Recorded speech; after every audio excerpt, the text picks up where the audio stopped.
Hello, you all. My name is Costa. I'm one of the designers of Seis Castelos, Six Castles, and I'm here to give you a brief overview of the rules to play this game. So, let me show you briefly the components of the game. You have an initial land tile that is double-sided. The first player in the game will choose which side to start in the game. You have your castles, 6 castles. They are shuffled and the stack is placed face up in the next to the scoring board. You always know what's the next castle to be built. Every player will receive 2 bonus tiles in the beginning of the game. You will look at them secretly. You will choose one to keep secret to you. It will score in the end of the game for every player. And the other one will be placed next to the scoreboard, face up, for everyone to see. It will also be scored in the end of the game for everyone, alongside with the castle bonus tile that is always in play in every game. Also, every player will receive a set of exploration tiles. These are all different. They are all double-sided. Every player will have a different set of tiles every game, and within the same game, every player will always have a different set of tiles also. Every player will receive a set of wooden pieces. We have 2 cylinders, 5 small discs, and 5 meeples, 5 workers. So, on your turn, first of all, you will shuffle the land tiles, and we will sort out to play the game 10 tiles per player. So in a 4-player game, you will have 40 tiles. In a 2-player game, you will have 20 tiles to play. In the beginning of the turn, the player draws 2 tiles. He looks at them, he plays 1 tile, he does the steps of his action, and he draws another tile to his hand at the end of the turn. On your turn, you can do one of 2 possible actions. You can do an exploration action where you place a tile, you make your production, you sell to a castle if there is any, and you claim a reward from the king. Or you do a religious action where you place a tile, you move your workers, you do a pilgrimage, and then you can also claim rewards. And last, in the end of the turn, you draw another tile to your hand if there is any tiles available to draw. The game ends when all tiles are played in the table. This will be 10 rounds every game. So let me briefly explain you the production turn. So I place a tile, and the placement rules are very easy. You always must connect road with road. So in this case here, if I want to place this tile, this is not possible, this is not possible. I must connect road with road. And the second rule is, if the tile I'm placing has a cracked side, and this whitish colored side is a cracked tile, I must connect it always adjacent to a cracked tile already placed in the map.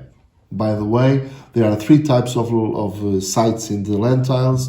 You have production sites, where you can produce olive oil, meat, wheat, and there's also linen and chestnuts. You have production sites, building sites, sorry. You have the military tent, you have the stone cross, the house, the church, and the Roman heritage. And all the others are landscapes. They are depicted here. You have lakes, pastures, forests, bushes, cracks, and barren lands. And these are important for your scorings in the end of the game and also during the game. So let's do the example. I'm doing the production action. I placed my tile here. Because it has a cracked side, I had to place it next to the other cracked side. If it has a bonus, I reclaim the bonus. A bonus is this icon depicted in the center of the tile, in the intersection of the roads. There are 4 types of bonuses that you can claim. This is an half coin. You can immediately an half coin for you. This is a free step in your production track, and you also have some bonuses to give you extra exploration tiles, and you have bonuses to give you a free step on the religious track here. Finally, so I placed my tile. Now I'm going to do my production. And my production is from the site that the tile that I placed, from this intersection, I can choose to produce in any square adjacent to this intersection. All of them are comprised with 4 spaces. Some of them are not built yet. They are empty. But still, I have access to some of these tiles. Let's give an example that I will choose.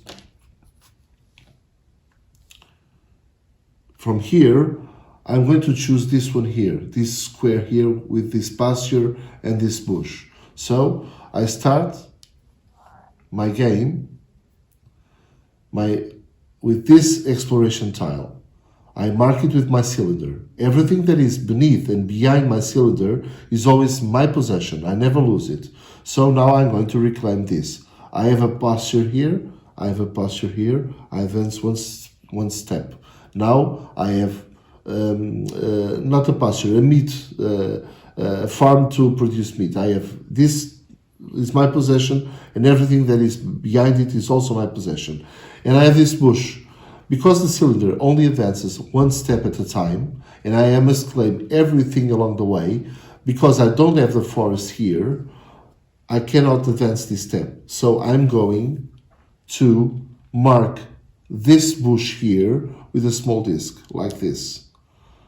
And that's the way I can track ahead, and I will place these tiles according to my strategy and what I can do. I will be placing them along the game on this track. And this marker will advance. As soon as this cylinder reaches the space behind my disc, I can change it because this is already my possession. I can reclaim my disc back, and again, I only have 5 of them for the entire game. And this is the production.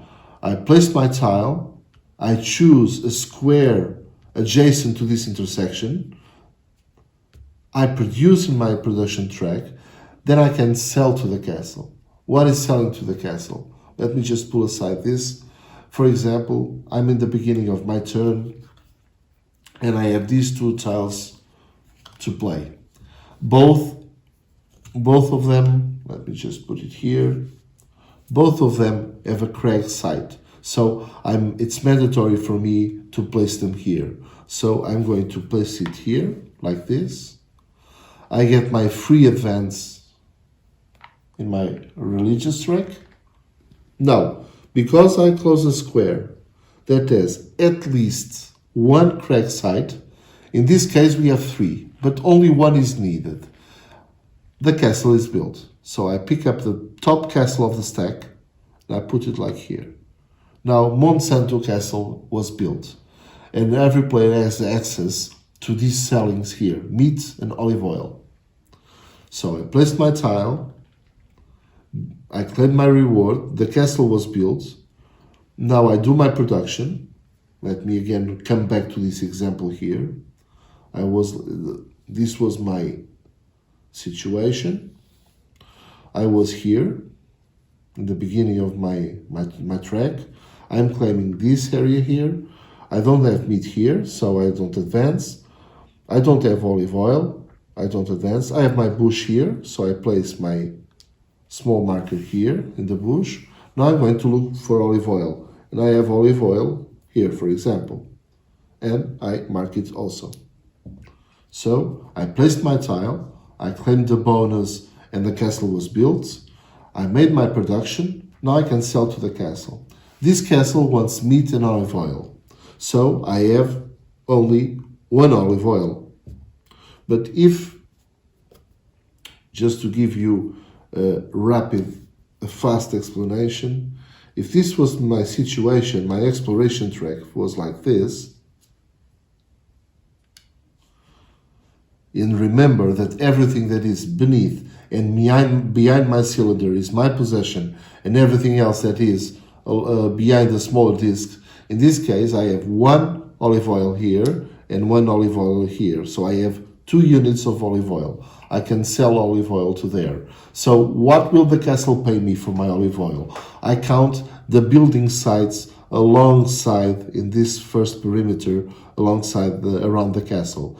And I will exclude from this the graveyards and the Roman heritage. Only buildings, military tents, houses and churches. So I have 1, 2, only 2. 2 times 2 units, I receive 4. 4 half coins. This is...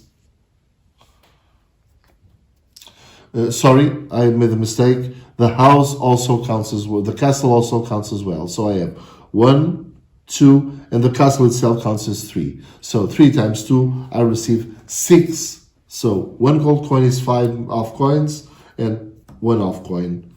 This is what I receive for my selling. And also, I pick up my disc here of the olive oil, and I mark here the selling. So no one else can make that sell for the rest of the game. It's a one-time sell, first come, first serve.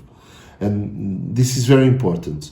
If this was the situation, everything that I have beneath this marker and behind is my possession, because I have 2 olive oils, I never lose them. So I could also do the sell, but I use one of my available discs in my supply to mark it. If I don't have discs, I can do the sell in the same, but I don't mark the position. And it's important to have your marker there. So I did my production, I did my selling, now I can claim a reward. If I look here at the scoring board, we have here scoring opportunities. If I have, for example, let me just give here a small example. If my exploration track was like this, or like this, for example, I have access to this bonus here. If I have 2 bushes, I can score this. And I have 1 here, it's behind my big marker, and I have 1 here. So I grab this disc and I place it there. And once again, it's exclusive, like the castle. No one else can reach it. No one else can score that. But I lose my disc. And I need discs to track production I have. I need discs to make sellings to the castle. And I need discs to make rewards in the scoring board. And I only have 5 of them. So it's very important to manage carefully the timing to use these small discs. And this was the exploration action. If I want to do the religious action, the logic is basically the same. The first step is to place a tile. After I place the tile, I can place and or move workers. So let us give an example. I'm going to place this tile here. This tile has a crack side, so I would have to place it adjacent to another one, but there are no visible crack sites on the table, so on the map at this point. So I can place this wherever I want. So I'm going to place it like this here. So I placed my tile. Because it has a bonus, I earn my bonus. In this case, an half coin. I earned my half coin. Now I can place and move my workers. The worker enters in the center of the tile that I just placed. And now I have movement points equal to the number of meeples I already have in the map. In this case, I only have 1, so I have 1 movement point. Movement points go from intersection to intersection. So in this case, I have one only movement possible. 1 here. Or I can forfeit the movement and drop the meeple on an area for him to control, because this is the area control part of the game. So I placed my monk, I'm going to move it. In this case, I don't move it. And now I'm going to lay him down in 1 square. So this monk, this guy here, is influencing all this area. After I do my movement, now I can do a pilgrimage. Pilgrimages are holy sites that these guys want to visit. If you see that the church and the stone cross have a monk icon equal to this symbol here. These are the only 2 sites that these guys want to visit. So in this case, I'm visiting 1 and 2. So I do my pilgrimage. I will advance 1 and 2 steps in my pilgrimage track. Another example. Later on in the game,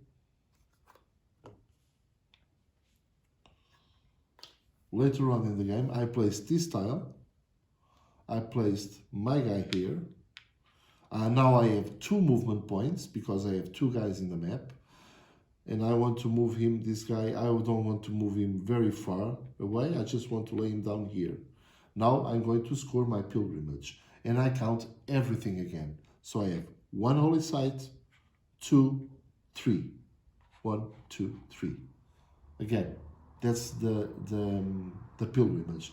After I did my pilgrimage, if I have any to do, I can grab a reward like I did with the discs in this area. Now I can claim in this area here a reward. You can see here in the scoring board the disc here. So this area is scored using discs, and this area here is scored using meeples. And I can reclaim a reward using the same logic that we used here. So if I'm in the area where I'm influencing, for example, let me just give you a small example here. Churches, to score churches, I need to have influence over 2 churches to score this. I have 1 here, and I have no other church in the map. But for example, let me just search one very quickly.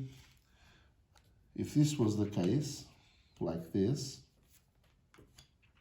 I have influence over 1 here in this square and another one here in this square.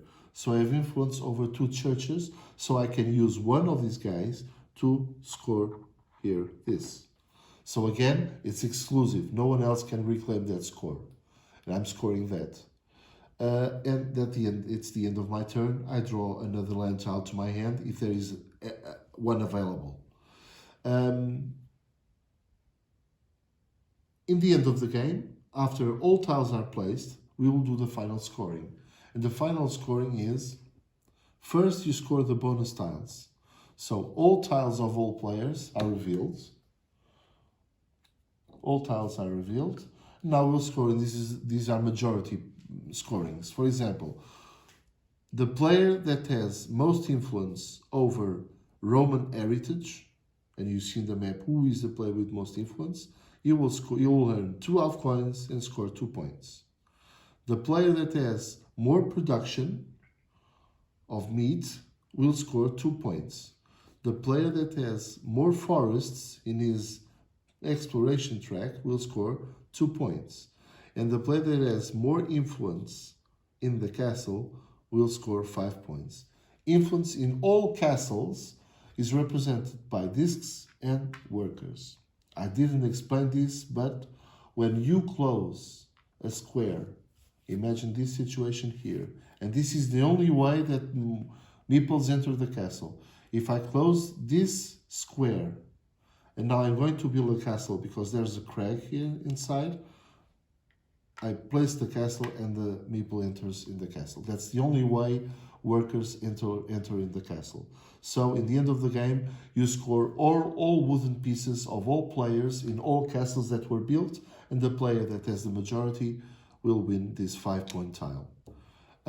After the bonuses, you score your castle here. You just sum up these points. After you sum up the pilgrimage, so the number where your marker is represents the number of points you will earn, and then you'll score your gold coins. Each gold coin represents 1 point, and by the way, half coins, only if you have 5 of them, you can exchange for a gold coin. Having 1, 2, 3, or 4 are completely useless for the game. Only when you have 5, you can exchange it for a gold coin.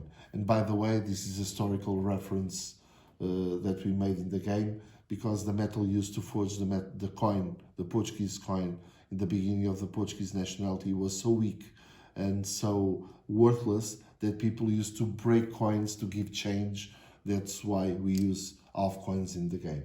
Just a small thematic thing to explain. And I believe that most of the rules were covered.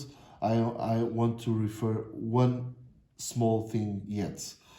If when you lay a monk in a square, if you want to lay a monk, a meeple, in a square where other player already has influence, you can do so, but you have to pay to that player 1 gold coin. And also, castles cannot be built adjacently. So for a new castle to be built, it must have a square with a correct tile, and it must be 2 spaces apart from the other castle. And that's very easy to understand because you always count the number of habitable buildings around the castle to determine the value of the cellings. So you need to have at least 1 circle around each castle for its independent count. And basically, this is 6 castles. The trick here is to manage your 5 small discs and your 5 workers, because you only have 5 of them for the 10 rounds. They are very important to do various stuff in the game. I hope you enjoyed the game. Contact me or Hola at BGG if you have any doubts. Bye.